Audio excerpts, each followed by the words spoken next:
find who hacked us on Twitter. Yeah. All right. But moving on. We kind of teased it a little bit yesterday. It was a great podcast. And it was like, there are long-winded answers, but there's just so much packed into them. Chris Spielman joined Rick Spielman and Ryan Williams, I believe his name is, with the First Pick podcast on CBS. And he was just spitting straight knowledge, straight facts, straight like behind-the-scenes stuff with this regime. At one point, they're kind of just teasing because Chris Spielman was like the first hire. Sheila took over. Rod Wood remained. He was there beforehand. Yep. The first hire they made, they talked to Chris Spielman, and I was almost for a GM role, but he was like, "I'm not. I don't want to do that." Yeah, I'm not that guy." And that's awesome. It is awesome. It's that type of accountability ownership. He knew what he was. He knows what he is, and it wasn't that as a GM. He's like, "But listen, I'm passionate about this franchise. Obviously, it's I know helped me in ball. my football life. I know ball. Mm-hmm. I'll help you find a guy." First hire, Brad Holmes. Second hire, Dan Campbell. But Rick Spielman, again, that's his brother, Chris Spielman's brother. And I guess his wife was like, Chris literally hired himself. Because Dan Campbell, when I see Chris Spielman, he's so like Mr. Hardass. Fucking still the fat neck linebacker. Oh, yeah. I never see him crack a smile. He did an interview on E&E. I didn't see him smile once. I don't know if he's having a day that day or what. I think that's just who he is. But this interview with his brother, Ryan Williams, he was kicking back. It was phenomenal. If you guys haven't caught it after this show, I'd recommend it. But here's a clip from it. This is Chris Spielman talking about how Dan Campbell and the boys are going to handle the pressure of this season. How is Dan, and just as the leader of the organization, leader of the team, handling it any differently, or if he is handling it any differently, the expectations put on this club going into next year? He gets more pissed. Well, like, oh my gosh, everybody's supposed to be better. Well, we're going to be better. I mean, we added some pretty darn good pieces, right? I think, hopefully, he's had a really good spring. I think is Carlton Davis, a big long corner from Tampa that we got. You bring in Terry Arnold and this Rakestraw. You look at DJ Reader. Hopefully, he'll be ready by the start of the season from Cincinnati, right? You look at the players that we've added along with the core that we have. I think we're going to be a better football team. Like I thought, I told Ben the other day. He asked me what I thought about the springs compared to 21 and 22, heading in 23. And I said, man, this is by far the best spring that we've had. And I think you can just see it, right? You can see good players, man. And my first year here, I thought, oh my gosh, I thought the UFL started early in Detroit when I first got here. It's not against anything in the UFL, but there's a reason why guys are in the UFL or the XFL or whatever it is. It was bad.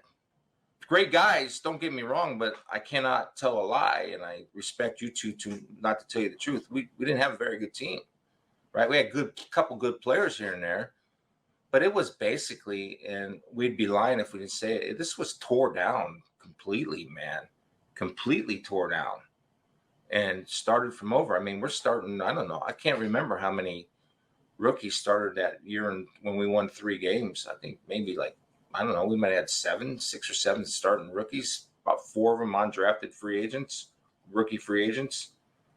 So, but no, he just gets, it's his edge, man. Like, and well, Chicago's going to be better, and they are. Very well maybe. Green Bay's going to be better. Very well maybe. Minnesota will be.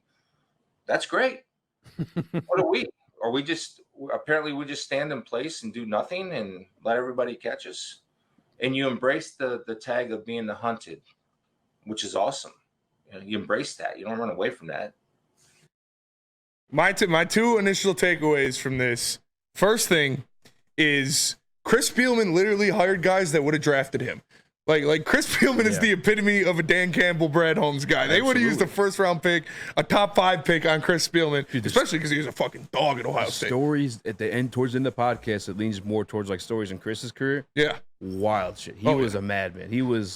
There's one story he had. He tried to tackle Jerome Bettis and his bicep or his pec got torn. And it was like up here in his shoulder to where his arm got frozen. And he literally just asked a teammate to punch it down. And that happened in the first quarter of the game. He just couldn't finish out the rest of the game. Just kept going. Sparingly, it would spasm back up. Same thing. Punch it down, punch it down. Yeah. He stayed in the like. That's what? He's an insane person. Insane. And I fucking love this because I've been saying this over and over and over. Every time I hear about, oh, the schedule's harder. Oh, the NFC is going to be harder. Oh, the North got so much better. Well, so did the fucking Lions. The Lions were in the NFC Championship last year, and they got better. I don't care how much better the Bears got. I don't care how much better the Eagles got. I don't care how much better anybody fucking got, because the Lions got better too. The Lions defense is going to be a top 10 defense in the NFL next year. The Lions offense is going to be a top 3 offense in the NFL next year again. And guess what? We have better pieces now. We have guys coming into their second year that are going to improve. That were already some of the best players on this goddamn team that went to the NFC Championship game. So fuck the Bears, fuck the Eagles, fuck anybody else and how much better they got, because a top 2 team in the NFC also got better. I'm the guy that kind of loved it. I think we relished an underdog situation. I think this team is kind of built off that. I think I saw somebody in the chat ask, they said, put up a poll.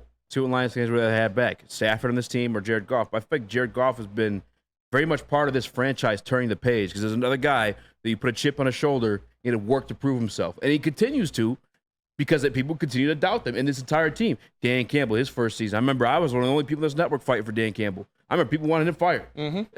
You had to see the vision. This team, they thrive off that. That's why when they drafted Terran Arnold after he fell to 23, and then back-to-back drafted Ennis Rakestraw after training for a call. Like, these are all guys, I said in this program plenty of times, are hungry, have something to prove. This entire team feels that way. Let us be relished as the underdog. Let them sleep on us.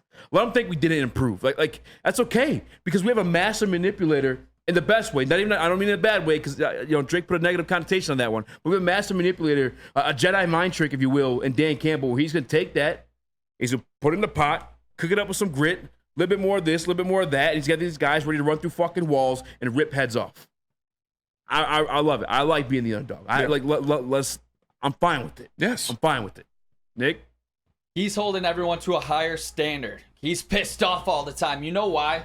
Is because something so small can be the difference in making the Super Bowl. Something like a drop, Josh Reynolds. Something like a fumble, Jahmyr Gibbs. These are mistakes that he is going to get on you in practice about, where you don't let it happen in the games. I think about early in the season. You guys remember coming out of halftime. We fumbled the ball against the Seahawks. That's the difference in that game. We went to overtime. Like, the little mistakes are not going to happen this year, especially when it matters most. And that's why he has such a high standard, because he knows how much every single play means in those big games.